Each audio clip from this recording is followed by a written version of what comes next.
qui peuvent faire sens. Il se trouve que non, je n'ai pas lu le Coran. Peut-être qu'un jour je le lirai. Nicolas nous a quittés et c'était trop long pour lui. Alors, disclaimer. Ah non, il est là, Nicolas, j'hallucine. Petit disclaimer pour toi, promotion. Alors, jamais je n'atteindrai le niveau de Christophe. Et il y a certaines choses que Christophe dit quand on arrive à enlever tout ce que, hein, qui peuvent faire sens. Il se trouve que non, je n'ai pas lu le Coran. Peut-être qu'un jour je le lirai.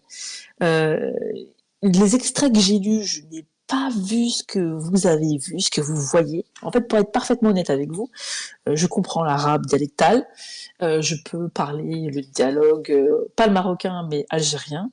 J'ai étudié l'arabe littéraire dans ma carrière, et c'est très difficile d'ailleurs comme langue.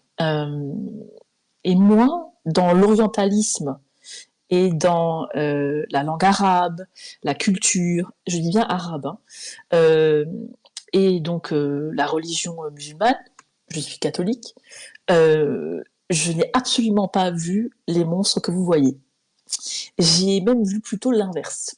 J'ai vu de la paix, j'ai vu l'envie d'aider l'autre, euh, l'envie d'aider, en fait, voilà, par exemple, demain, vous avez toujours des musulmans qui vont apporter, par exemple, si quelqu'un a faim, si quelqu'un a soif. Enfin, moi, j'ai vu des choses vraiment très belles. Donc après, vous, alors en plus, je fais pas le ramadan, mais à chaque fois qu'il y a le ramadan, vu que dans ma famille j'ai des musulmans et que j'ai énormément de proches qui sont aussi musulmans, c'est pour ça que beaucoup me disent que je suis Muslim friendly, ce qui n'a absolument rien à voir avec LFI, hein, pour ceux qui me travaillent. Ils vous ont mis dans la tête que musulman égale LFI, c'est ridicule. Euh, je, vraiment, je pense que vous vous fourvoyez. Et en plus de vous fourvoyer humainement, comme j'essaye de vous expliquer, alors donc oui, sur le ramadan, j'ai essayé un jour, franchement, c'est hyper difficile, hein, franchement, ne serait-ce que pas à boire. Hein. Mais bon, je suis toujours en train de me faire plaisir. La solidarité que j'ai eue, sur le long terme, ça venait des musulmans. Même des musulmans de mon immeuble, qui sont venus à moi comme ça, parce que ce sont des gens qui sont portés par leur foi et que vous n'avez pas partout que de l'islam comme vous pensez, horrible, qui va tout vous prendre, qui va vous remplacer. Faut sortir de ça. Ça, faut un peu, voilà, faut s'ouvrir, faut respirer, les gars. Parfois, je me dis, vous étudiez tellement ça, et moi, je suis catholique dans mon pays, hein. Je vous le dis, hein, je vis, voilà, la messe de temps en temps. Enfin, voilà, j'ai pas de, y a pas de stress, hein. Mais j'arrive à parler comme ça, vous voyez, c'est fou, hein. Mais parfois, je me dis, peut-être que vous avez envie de vous convertir et que vous n'arrivez pas à sauter le pas. Non, mais attendez, vous riez, mais moi, je pense sincèrement, hein, parce que vous êtes tellement là-dessus, ou alors vous avez rencontré une merveilleuse femme musulmane, aux yeux ensorcelants et au parfum d'ambre, qui malheureusement, vu ses traditions, ne vous a pas pris pour époux. Et je comprends la déception, messieurs, mais il va falloir vous en remettre. Ah, c'est une petite note d'humour avec un bon fond de réel pour vous dire que aimez-vous un petit peu les uns les autres quand même, parce que ils sont français aussi. Et c'est leur religion. Ils font ce qu'ils veulent. Voilà, hein, en passant. Allez, Apostat. Alors, Apostat, bah, toi, t'es plus musulman, j'imagine, si tu t'appelles Apostat. Et On m'a prévenu en fait de manière telle que bah, je vais pas raconter ma vie, mais j'ai récupéré les extraits ce matin et donc comme j'ai la flemme de faire un transfert et de mettre une image, je vais copier directement les enregistrements d'écran. Heureusement j'ai pu compacter ça pour que ça passe pas à 500 mégas les 2 minutes parce que je sais pas, j'ai pas réussi à régler en sortant d'HD mon enregistreur. Donc voilà, là on a une personne. Moi je la connais quasiment pas. Hein, alors à chaque fois que j'ai été un auditeur dans ces espèces, j'étais supprimé. A priori dès qu'elle voyait que j'étais un auditeur. Mais depuis longtemps, hein, je savais. Bon, je me disais bon.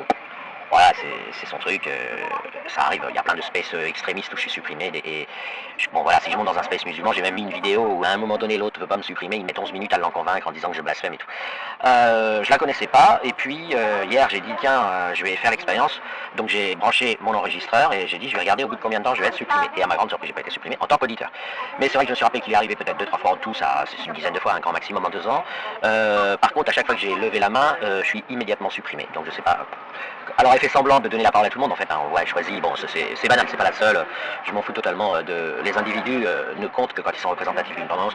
Bon ça c'est une technique un peu snob des autres, de faire croire qu'ils donnent la parole à personne, à tout le monde je veux dire, alors que bon ils calculent, ils visent au millimètre près, ils prennent, si vous voulez, ils laissent parler que les gens qu'ils estiment être des bouffons rigolos, bon bah, c'est leur choix, voilà, et puis après ils se trompent aussi parce qu'elle a laissé parler des gens qui ont une grande culture comme Philippe Comte, même si elle estime avoir fait rire le public, et je vais répondre dans les ordres, parce qu'à un moment donné, moi j'ai mis un commentaire absolument banal, comme je mets sur tous ces spaces on va dire, complaisant avec le nazisme, j'ai mis un commentaire, je vais le mettre au deuxième tweet, hein.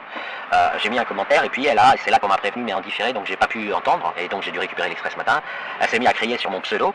Alors c'est rigolo parce qu'à un moment donné elle a dit si vous avez quelque chose à dire faut monter. Bah ouais, encore faudrait-il. Moi si je lève la main dans son space je suis supprimé. Alors après elle dit qu'elle fait semblant de se draper de juridisme et tout, bon ça c'est sa petite coquetterie. Là désolé c'est la paresse, je fais dans le désordre, ce sera au tweet suivant. Là j'ai récupéré un extrait beaucoup plus intéressant d'un point de vue puisqu'il n'est pas interpersonnel. Je pense qu'il faut vraiment s'apercevoir qu'il n'y a pas que les propagandistes de l'islam qui nous sortent ces couplets tarte à la crème, et surtout qui sont des escroqueries. Elle l'a fait, elle vient de le faire. Alors il faut savoir que juste avant, mais le YouTube serait trop long pour l'intérêt que ça présente, elle répondait à quelqu'un qui s'appelle Promotion, je sais plus quoi, et Promotion République, ou un truc, quelqu'un qui assume plus ou moins de voter à droite, mais qui n'est pas spécialement extrémiste. Enfin, il fait partie des non-extrémistes à voter Zemmour, je crois, hein, j'en suis plus très sûr, même si on a échangé quelques fois, je ne sais pas pour qui il vote, je ne me rappelle plus. Elle répond à cette personne a lu le Coran. Voilà, et elle a travaillé. Alors elle n'a pas travaillé autant que nous, c'est sûr. Voilà, et c'est pas quelqu'un qui bosse à plein temps sur l'islam, mais c'est une personne qui a vraiment beaucoup travaillé. Et plus que Christophe, par exemple, qui est cité par Lilou, qui là se tire une balle dans le pied en présentant plus ou moins Christophe comme un spécialiste de l'islam. Donc bon, je vais passer, je vais être gentil. Mais là, voilà la structure de son propos. C'est petit 1, moi je connais pas. Petit 2, je vous donne quand même mon avis. Un avis qu'elle n'a pas, qui n'est fondé sur rien du tout, elle ne travaille pas le sujet. Petit 3, je vous fais une sorte de psychanalyse de pourquoi des gens qui parfois ont bossé au bas mot 2000 heures par an. Hein. C'est-à-dire des gens, si je prends William par exemple, qui ont 20 ans d'université islamique, qui ont apostasié du sunnisme il y a 10 ans et qui ont apostasié il y a 1 an et demi, et qui connaissent la totalité de l'islam et de toutes ses déclinaisons, y compris dans les populations modérées, parfaitement, qui peuvent répondre à la virgule près. Donc, elle dit, j'ai pas lu le Coran, mais je donne quand même mon avis parce que j'ai lu 3-4 bricoles appelant la paix. Deuxièmement, elle fait un cliché genre, ah ouais, quand j'ai eu des problèmes, c'est des musulmans qui m'ont aidé.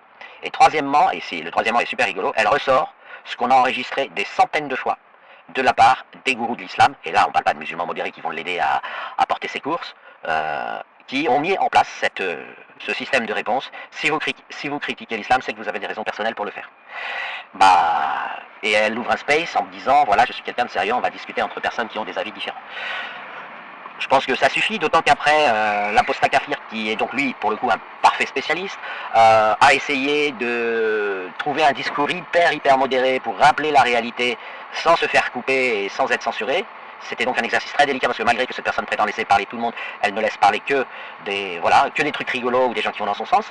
Et heureusement qu'il était là, mais hélas il n'a pas pu donner les versions, disons, hardcore, correspondant à la réalité, les grandes lignes, même s'il a très bien, et félicitations à lui, très bien abordé le sujet principal, mais elle n'a pas entendu. Tout simplement, elle n'a pas entendu, elle a zappé. Voilà, elle a zappé la maladie islamique consistant à détruire les récepteurs du féminin et à faire des gens qui sont en fait tout simplement handicapés, comme je l'ai dit dans des vingtaines de vidéos.